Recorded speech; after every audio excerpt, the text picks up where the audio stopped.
అధ్యక్ష ఒక సామెత ఉంది అధ్యక్ష తెలంగాణలో, పోచమ్మ పొతం చేస్తే మైసమ్మ మాయం చేసిందంట అధ్యక్ష. అట్లుంది ఈరోజు ఈ ముఖ్యమంత్రి గారి వ్యవహారం.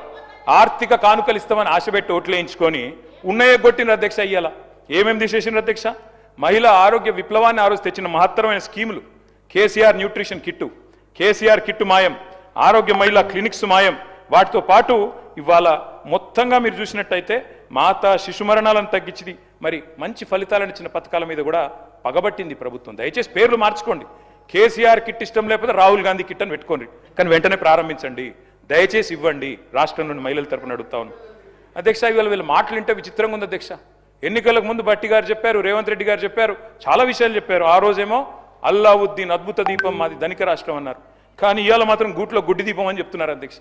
అందుకే అంటా ఉన్నా అధ్యక్ష, మరి కమిట్మెంటు విశ్వసనీయత అన్నప్పుడు ఇవన్నీ తప్పకుండా అడుగుతారు అధ్యక్ష.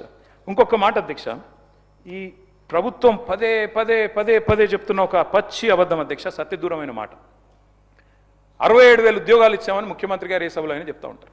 నేను అడుగుతా ఉన్న ముఖ్యమంత్రి గారు, నా దగ్గర మీరు ఇచ్చిన నోటిఫికేషన్ లిస్ట్ కూడా మొత్తం ఉంది, కావాలంటే చదివినిపిమంటే వినిపిస్తాను. మీ ప్రభుత్వం వచ్చినాక ఇచ్చిన నోటిఫికేషన్లు మొత్తం కూడితే ముఖ్యమంత్రి గారు, మీ ప్రభుత్వం వచ్చిన తర్వాత ఇచ్చిన మొత్తం నోటిఫికేషన్లు మొత్తం కూడితే మీరు ఇచ్చింది కేవలం 11,921 ఉద్యోగాలు మాత్రమే. మిగతా నోటిఫికేషన్లు అన్నీ కేసీఆర్ గవర్నమెంట్లో ఇస్తే మీరు ఇవాళ నియామక పత్రాలు ఇచ్చి మేమిచ్చినామని చెప్పుకుంటే, ఇక మందికి పుట్టిన బిడ్డలు మా బిడ్డలు అని చెప్పుకుంటే మేము చేయగలిగింది ఏం లేదు. కానీ వాస్తవాలుగానే ఉంటాయి. రాష్ట్రంలో నిరుద్యోగులు చూస్తూ ఉన్నారు అధ్యక్ష.